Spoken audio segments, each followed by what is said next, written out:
చూస్తున్నారు అంకుల్, రేవంత్ రెడ్డి పరిపాలన విధానం మీకు ఏ విధంగా అనిపిస్తుంది? పర్లేదు బాగానే చేస్తుంది. అంటే ఏ విధంగా చేస్తుండో మంచిగా ఉచిత ఉచిత బస్సు ఇస్తుండు, అన్నిటికి ఇస్తుండు కదా. రైతులకు రుణమాఫీ చేశాడు. పర్లేదు బాగానే చేస్తుంది. అంటే ఉచిత పథకాలు ఇచ్చిన కాడ నుంచి చూసుకున్నట్టయితే ఉచిత బస్ ఫర్ ఎగ్జాంపుల్ తీసుకుంటే అన్ని కాస్ట్ పెంచేశాడు, అసలు అది అవసరం లేదు అని గవర్నమెంట్ వచ్చినా పెంచుతారు మేడం. పెంచా అని చెప్పి ఎలక్షన్ కంటెక్ట్ చేయమని చెప్పిన ఎవరన్నా ప్రతి ఒక్కరు పెంచుతారు. మేము పెంచబోయేది అంటారు కానీ అందరూ పెంచుతారు. అంటే కేసీఆర్ కి రేవంత్ రెడ్డికి డిఫరెన్స్ అంటే ఏం చెప్తారు మేడం?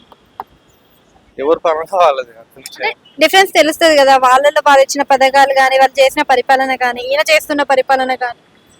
ఏడాదిన్నర ముగిసింది ఈయన పరిపాలనలో, మీకు అసలు ఏమైనా మార్పు కనిపించిందా? మార్పు ఉన్నది.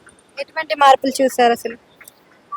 కేసీఆర్ ఉన్నప్పుడు నోటిఫికేషన్ వేయలేదు, ఇప్పుడు ఇది వేస్తున్నాడు కదా. అంటే అది కేసీఆర్ ఉన్న కాలంలోనే అయ్యింది, కానీ రావడానికి ఇంత టైం పట్టిందని అంటున్నారు మరి గులాబీ పార్టీ నుంచి. మరి మీరేమంటారు? ఇక అంత ఐడియా లేదు. అదే విధంగా చూసుకున్నట్టయితే ఇప్పుడు సన్న బియ్యం ఇస్తున్నాడు కదా, సన్న బియ్యంలో కూడా నూకలు వస్తున్నాయి అని చెప్తున్నారు, మీరేం? అందరు మొత్తం సన్న బియ్యం ఇస్తారా మేడం? అందరు కలిపేస్తారు దాంట్లో. మరి దాన్ని ఇట్లా ఈకలు విట్టినట్టు విత్తే బాగుండదు. సో మరి ఇక్కడ సర్వేలు చేశారు కదండి, ఇల్లు ఇస్తాము అని చెప్పి, మరి ఇల్లు అనేవి వస్తాయంటారు అసలు? ఇందిరమ్మ ఇల్లు కేసీఆర్ ఉన్నప్పుడు కట్టి పెట్టిండ్రు, ఎవరికి ఇవ్వలేదు. ఈయన ఇంకా పంచుండు ఇంకా ఇంట్లో అందరికి, అదొకటి నయం ఇంకా చాలు. మరి హైడ్రా గురించి ఏం చెప్తారు? ఇప్పుడు వర్షాకాలం వస్తుంది, నాలా ఖర్చు చేసిన కొలగొట్టాలి అంతే, దాని